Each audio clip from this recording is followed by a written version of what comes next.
Hello, Africa. This is Business Africa, and I am Ignatius Ano. Our top stories. Sub-Saharan Africa named riskiest region in the world for business and investors. The reason? Militant violence and abuses by security forces. Tension over wages opens fresh battle with labor unions in South Africa as the country struggles to revive the troubling state airline. And a promise to deliver significant savings to businesses in Egypt and the UK. Both countries ink a trade partnership deal. Details right now. Militant violence and abuses has its own economic toll on African nations. A new report has found that abuses by security forces and militant violence are deterring investors from Sub-Saharan Africa. Thus, it's been named the riskiest region in the world for business and investors. We'll hear from a political and security consultancy firm on the timeliness of this report as the region deals with the effect of the pandemic. But first, here's a report that captures highlights of that report.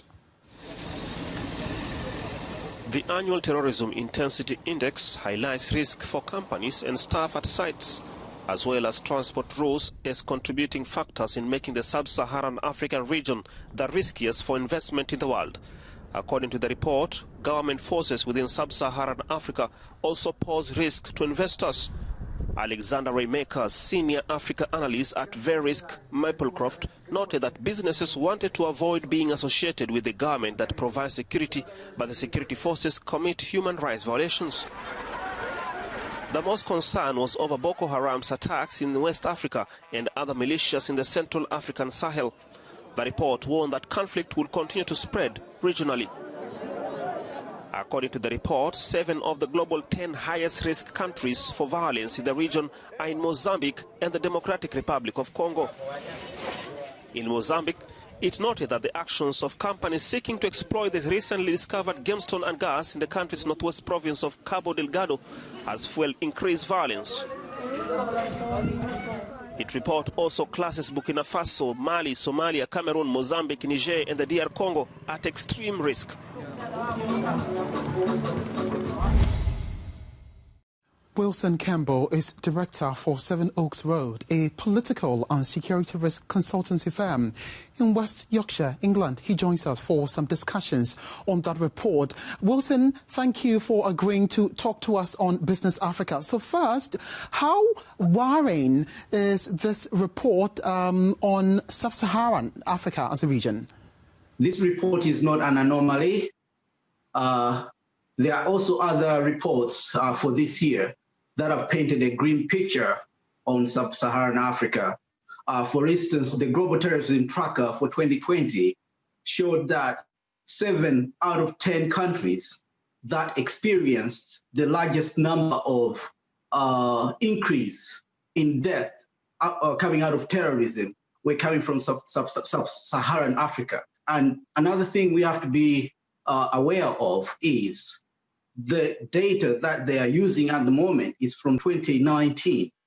And if you can see what has been happening in Mozambique in the past few months, I can actually expect 2021 to show a more worrying picture. But I think things can get better if we do the right things.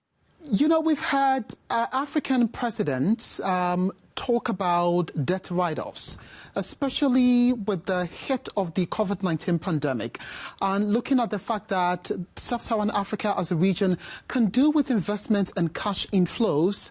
What do you think this report is going to have on the region? Won't that compound the already economic pressure it is encountering? I think Africa right now, due to COVID, and with the way the global market has been competitive, Africa needs foreign direct investment, investment that can be pumped into manufacturing, investment that can be pumped into infrastructure development.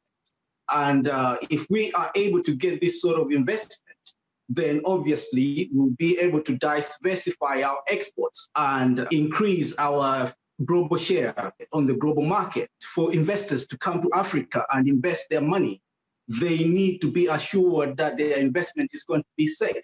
In a follow-up to that, what should be the role of the governments across the region as a whole in ensuring that investors can feel safe and security is assured for businesses within the region?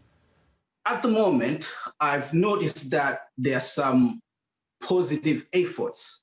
For instance, SADC, which is the Southern African Development Community, they've shown a desire to send a regional military intervention into Mozambique to deal with the problem. Because we have to understand that terrorism is not usually local. From what we've experienced in Nigeria, Boko Haram, Al-Shabaab in Somalia, we should be coming together to deal with problems in Burkina Faso. So without that, Africa will always be a problem and no one will be willing to invest. And the other thing we have to be aware of is for the past 50 years, our global share on world trade has been going down. I think around 1945 to up to 1950, Africa used to have about 8% of the global share on trade. Now Africa's share is up to 2%. So it's unfortunate. In 1970, Africa and Asia used to have the same share, global share of trade. It was around 6-7%. Now Asia has about 35% global share, while Africa has been going down up to 2%. All right, Wilson, we appreciate your time on the program today. Thank you very much. It was a pleasure being here. All right. So Wilson Campbell is director for Seven Oaks Road, a political and security risk consultancy firm based in West Yorkshire. In South Africa, a move by the Department of Public Enterprises to revive the cash-strapped national airline faces another setback. The organisation offered workers 3 months' pay rather than the 8 months arrears. The workers have rejected this. Conditions attached to some $99 million released to the airline has caused confusion, as administrators of the airline say those conditions breach labour and company regulations. Meanwhile, the Southern African nation has welcomed a new airline. Lyft specialises in low-cost domestic flights. Its maiden flight took off on Thursday, December the 10th. Early December, a meeting with trade unions to discuss a 3-month wage offer for South African airline staff was called off. A blow to employees, many of whom haven't been paid since March, and to efforts to revive the ailing state airline company. Our proposal as NUMSA and the South African Cabin Crew Association was that sort of financial constraints at this time, we are willing to compromise and say that they can pay workers their 3 months now and their bonuses, and then the 5 months can be deferred to next year. But we can't accept a situation where workers must forfeit. That, in our view, would be unlawful and unfair. The fresh tensions are yet another hurdle to South Africa's plans for the national airline to fly again. SAA hasn't flown a commercial flight since March, when its fleet was grounded to help contain coronavirus. But the airline was having problems even before COVID. Almost a year ago, the cash-strapped airline first went into bankruptcy protection. Administrators then published a rescue plan in June. They say state funding to execute its rescue plan can't be used for employees, as the government attached conditions that breach labour and companies' regulation. The situation's even more difficult amid the pandemic, which has affected finances and demand for international travel. Egypt has signed a new deal with the United Kingdom as the UK seeks to secure its economic future after Brexit. Among other benefits to both countries, the British government says the agreement will remove tariffs on industrial products. The North African nation is a major market for the UK. The latter's export to the country was worth some $4.7 billion in 2019.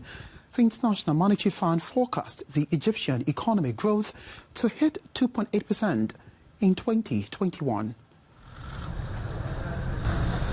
Egypt and UK signed trade partnership that will see the two countries benefit from a number of business deals. This comes into effect from January 1st, 2020, when the UK will officially leave the European Union. The deal will ensure that there is an equitable and continuation of preferential trade treatment for the products of the two countries. The agreement will provide tariff-free trade on industrial products, liberalization of trade in agriculture, agricultural foods and fisheries, making trade easier, as well as delivering significant savings to businesses in both UK and Egypt. In addition to securing trade, the agreement provides a framework for cooperation and further development of political, economic, social and cultural links. Total trade on goods and services between the UK and Egypt was worth $4.7 billion in 2019. The UK has in recent months made treaties with several other African countries to consolidate its external trade pacts while abandoning the EU free market. And that's it for Business Africa. You can be a part of the program via our various social media handles. Follow me on Twitter @IgnatiusAnum. Also, head over to africanews.com for the entire program and more. I thank you for watching and goodbye.